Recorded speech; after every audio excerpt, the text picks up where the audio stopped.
Hello, wonderful people of BookTube. Today I, Liv, from Liv's Bookshelf, which is the channel that you're currently clicked on right now, and you should subscribe to, just in case you're feeling it. I'm going to review the book that you love the most.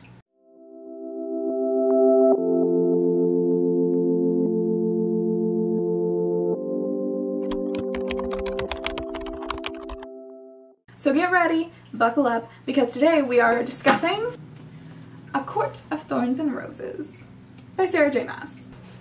Full disclaimer before I get into anything here, my thoughts on the A Court of Thorns and Roses series are in no way reflective of any of the fan material based on the books. I actually quite enjoy some of the fan trailers that have come out and a lot of the cosplays. I really love what the community has done with the characters, and I think that they have totally transformed my view of the characters.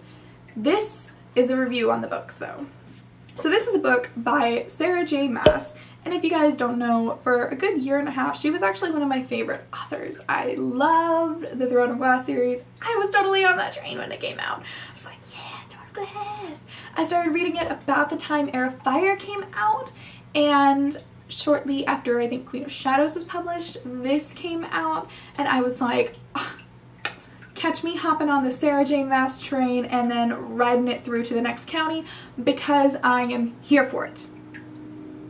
Now, here's what I did not know. Okay, here is what I did not know, and spoilers coming up if you haven't read this book, but I'll try to make this quick in case you haven't read it.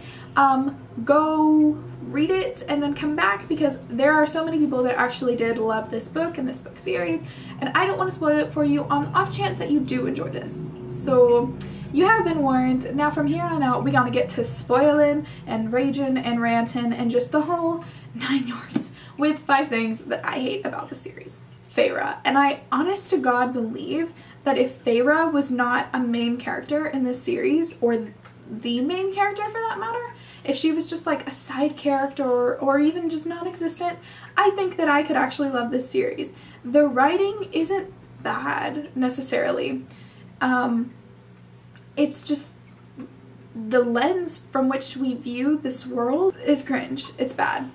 I think the thing that I disliked most about Feyre was her just willingness to, like, she was a pushover in the beginning and she never quite got over that.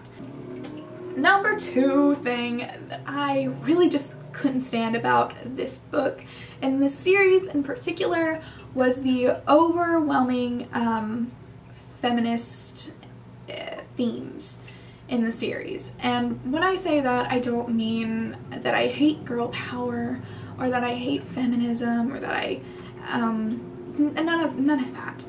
What I mean is that it did something that I like to call infected the plot horribly. So almost every character who wasn't feminist was a villain, or that was their flaw. Not being a feminist isn't a flaw, it's just a character trait. And I think that this is something that happens in a lot of young adult fiction nowadays, is that if a character is not feminist, they need to fix that about themselves, according to the authors. But I really don't think so. I think that not being a feminist is 100% okay, especially in today's world. And if you're going to make parallels between the fantasy world and today's world, like a lot of authors like to do by putting feminism and inserting it into their story, then you might as well keep feminism as a neutral aspect of a person's character. The love story. I just wasn't there for it. I never fell in love with Tamlin like I was supposed to. He was abusive from square one, but he also had bigger things to worry about than Feyre, and honestly, Feyre was just annoying, so I don't wholeheartedly blame him for all this stuff he put her through. But, except for like the wedding thing, that's about it. But he wasn't as bad as I think he's made out to be by a lot of the fan base. He was kind of had a lot of situationally bad things happen to him, and I think he's a better example of a morally gray character than a morally evil character. What I mean by that is that, yes, he is made out to be, per the fan base's words, not mine, Tamlin the Tool, but I really don't think he is. I think he's just frustrated and had a lot of crappy things happen to him, and so it makes sense that he would react the way he does with Feyre.